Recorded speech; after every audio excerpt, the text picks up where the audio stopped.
tidak ada sesuatu pun yang bisa menyakitimu sebesar pikiranmu sendiri ketika dia tidak dikontrol, tidak dijaga. Assalamualaikum warahmatullahi wabarakatuh. Bismillahirrahmanirrahim. Nah, baik, sekarang kita lihat filsafat-filsafatnya.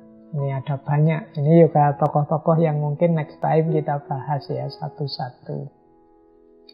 Yang belum dibahas. Kalau Buddha kelihatannya sudah pernah. Kata Buddha, tidak ada sesuatu pun yang bisa menyakitimu sebesar pikiranmu sendiri ketika dia tidak dikontrol, tidak dijaga. Jadi pikiran itu kalau kita biarkan liar, dia akan membahayakan kita sendiri. Jadi pikiran itu kalau tidak kita kendalikan, dia bisa jadi senjata makan tuan. Ya nanti ini mungkin dulu pernah saya jelaskan ketika membahas batas nalar. Jadi bagaimana pikiran-pikiran itu harus selalu kita kendalikan. Karena dia bisa ganti menyakiti kita. Bahkan katanya filosof eksistensialis namanya Fyodor Dostoyevsky. Kata beliau, to think too much is a disease. Orang yang terlalu banyak mikir, hakikatnya dia sebenarnya seperti orang yang terkena penyakit. Jadi ini berarti mikir berlebihan itu ya penyakit, harus disembuhkan. Kita harus bisa ngontrol pikiran, jangan sampai kita yang dikontrol oleh pikiran. Ini coba nanti direnungi oleh teman-teman. Bagaimana kita bisa ngontrol pikiran kita, bukan kita yang dikontrol oleh pikiran kita. Kalau dalam dunia tasawuf, ya kalau bisa pikiran kita itu dikontrol oleh kejernihan batin kita. Sehingga dia akan jadi panglima perang, dia akan jadi pasukan yang kuat dalam perjalanan kita menuju Tuhan, menuju Allah. Nah, dikuatkan oleh Pascal, filosof eksistensialis lagi. Berpikir terlalu sedikit atau terlalu banyak tentang sesuatu sama-sama membuat kita kaku dan fanatik.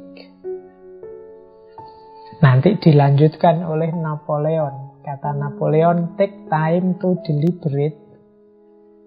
Ya, silahkan gunakan waktumu untuk bebas berpikir, tetapi ketika waktu untuk bertindak tiba, stop thinking and go. Berhentilah berpikir dan jalanlah. Jadi ya berpikirlah, tapi ambil waktu, beri batas waktu. Jangan terus-terusan mikir tanpa batas waktu. Kalau sudah saatnya bertindak, ayo bertindak. Jangan mikir terus. Stop thinking and go. Kata Napoleon Hill, sama-sama Napoleonnya. Kalau Napoleon Bonaparte panglima perang Perancis, kalau Napoleon Hill ini penulis, motivator dari Amerika. Don't wait, the time will never be just right. Jangan menunggu.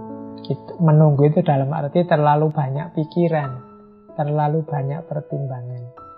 The time will never be just right. Waktu, situasi itu tidak bisa berubah benar begitu saja.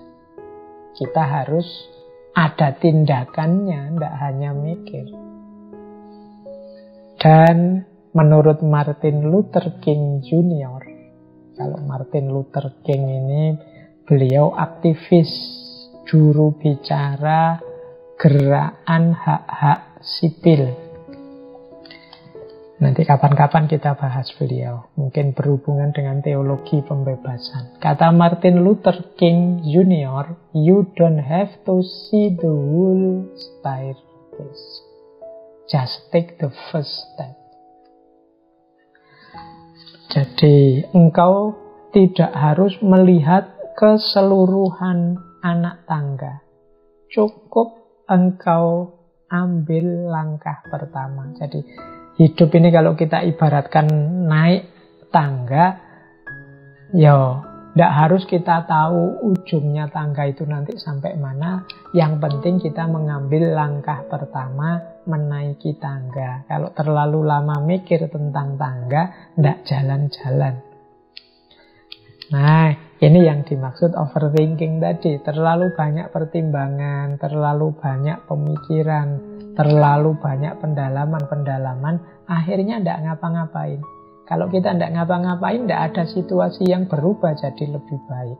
Padahal tujuannya berpikir itu kan mencari solusi, menemukan jalan untuk agar hidup kita jadi lebih baik. Nah, inilah beberapa filosofi dari para filosof tentang overthinking. Nah, ini beberapa tips agar kita tidak terjebak overthinking. Yang pertama, jangan dijadikan kebiasaan. Jangan dibiasakan overthinking. Jadi, kalau kita sadar, wah ini aku terlalu banyak mikir ini, wah ini aku terlalu banyak pertimbangan ini, akhirnya tidak jalan-jalan. Ya sudah, kita off dulu. Jadi, dan kita usahakan tidak sering-sering begitu. Karena kalau jadi kebiasaan, nanti ada apa-apa sedikit kita overthinking. Ada apa-apa sedikit kita overthinking. Yang kedua, sikapi segalanya secara biasa saja, wajar-wajar saja. Jadi, kalau memang urusan besar, diselesaikan, diuraikan dalam bagian-bagian kecil, kita selesaikan satu demi satu, setahap demi setahap. Kayak naik tangga tadi loh. Wah, ini urusannya sampai masa depan ini. Kita selesaikan dulu yang di depan mata. Kita selesaikan dulu yang mahasiswa kuliahnya. Nanti baru kalau kuliahnya selesai mikir kerjaan. Kalau kerjaan sudah dapat, mikir istri. Setelah itu mikir membahagiakan orang tua. Setelah itu mikir gitu loh. Kalau dicampur semua jadi satu dengan judul hidup dan masa depanku, kita akan overthinking pasti. Ayo diawali pelan-pelan saja, setahap-setahap saja. Ada kalanya penting bagi kita untuk mengambil sudut pandang yang baru. Kadang-kadang memang perspektif tertentu itu membuat masalah-masalah baru. Nah, sehingga pikiran kita tidak selesai-selesai, muter bulet di situ. Nah, itu kadang-kadang kita perlu menarik diri. Sudahlah, saya pandang secara berbeda. Nyari cara pandang baru yang lebih segar terhadap masalah ini. Misalnya urusan kuliah, teman-teman mungkin ada yang terancam DO, sudah semester 13, besok 14, proposal saja belum, dan kita gelisah di situ mati-matian. Waduh, ini hancur duniaku, masa depanku rusak. Nah, itu karena mikirnya mungkin hanya dari sudut pandang kuliah yang ke DO. Tapi mungkin kalau kita keluar sebentar, melihatnya dari perspektif berbeda, bisa jadi kita tidak segalau itu. Mungkin, oh iya ya, wong yo banyak kok orang itu yang tidak lulus kuliah tapi sukses. Ada juga yang ke DO tapi terus berhasil di bidangnya. Ada juga yang, ini sudut pandang baru namanya. Mungkin kita menemukan solusi dari situ, tidak dari perspektif awal tadi yang membuat kita panik. Diputus pacar misalnya, wah kita gelisah gimana biar dia tidak mutus aku, gimana biar dia tetap bersama aku, gimana biar dia, kita stres mati-matian. Mungkin kita tidak nemu jalan sudah kalau bareng dia. Nah, tapi dari sudut pandang yang berbeda mungkin jadi lebih positif. Alhamdulillah aku bisa konsentrasi kuliah.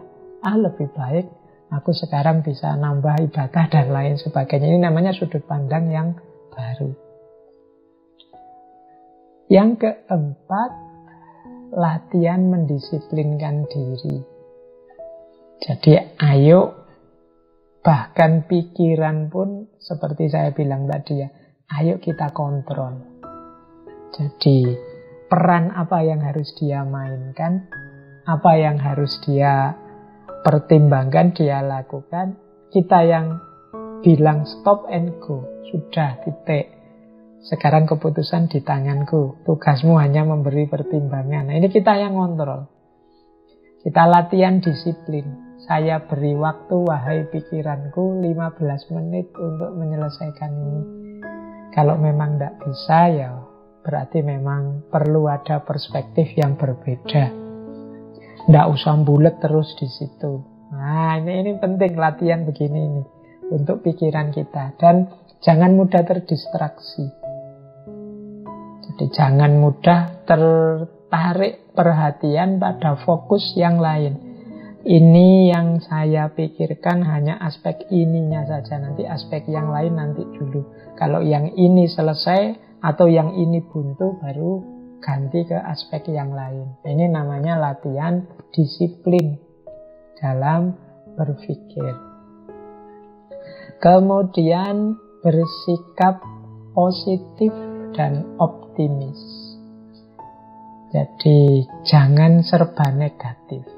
Kita overthinking tadi sebagian besar karena cara berpikir kita yang negatif. Kalau begini gimana? Kalau begitu gimana? Kalau nanti terjadi ini apa kita bisa? Kalau itu yang membuat orang terus jadi overthinking. Mari kita optimis, positif, bahkan mari gembira dan bahagia. Ini akan membantu kita menaklukkan overthinking. Yang terakhir, ayo hidup di masa kini. Jangan dibelenggu oleh masa lalu atau selalu dicemaskan oleh masa depan. Ini yang membuat kita overthinking. Cemas oleh masa depan, menyesal karena masa lalu. Ini membuat kita tidak move on. Mari hidup di masa kini. Hidup di masa kini kita nikmati, kita terima apa yang kita miliki hari ini. Ini akan jadi kunci kebahagiaan kita dan kunci yang membuat kita lepas dari overthinking.